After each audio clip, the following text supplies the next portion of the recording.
Hello, it's Pastor Ken from Northminster Presbyterian Church in Tucson, Arizona. I hope you are having a good day and a good week.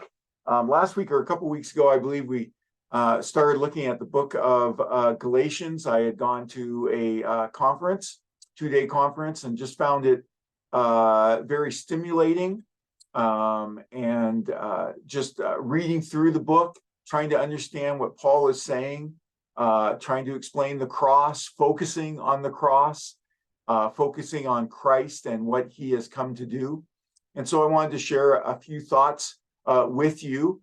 The book of Galatians, many believe, is one of the first books written, if not the first book that Paul writes.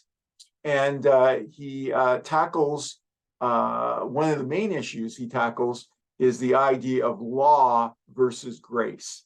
That you cannot be saved by the law, you have to be saved, or you are saved by grace, the grace that Jesus Christ gives us through the cross and the resurrection. So let me read, we're still in the first chapter, in the first few verses.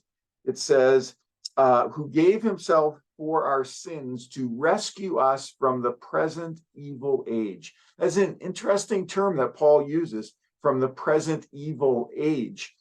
And it's a little bit difficult to unpack. I don't think anyone's really unpacked it fully by what Paul means by that. Certainly, we know that it is Jesus who gives himself to rescue us from our sin. But in the way that we are rescued from our sin, we're also rescued from this present evil age. For Paul, there's two ages: the present age, which is evil, and the age to come, which there will be no evil.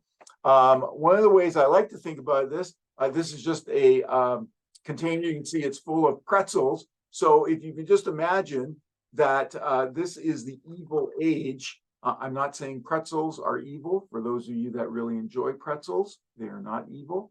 I enjoy pretzels. Not my favorite snack, but still a wonderful snack.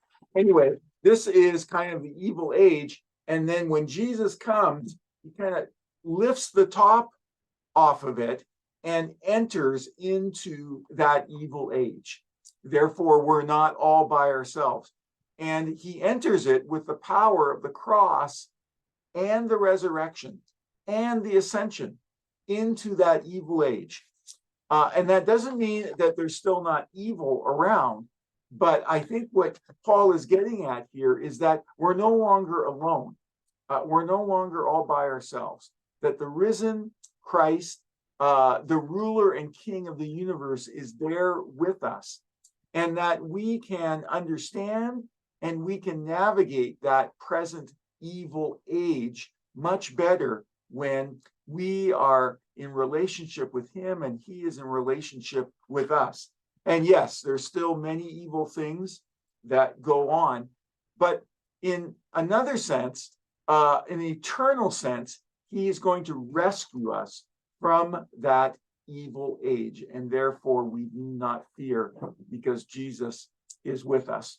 I hope that's helpful. I hope that gives you hope, knowing that when we have the consequences of evil into our lives, that Jesus, not just Jesus, but the crucified and risen Jesus is there with us, and that he has overcome this present evil age. Well, I hope you have a great day and a great rest of your week. Be safe and be well.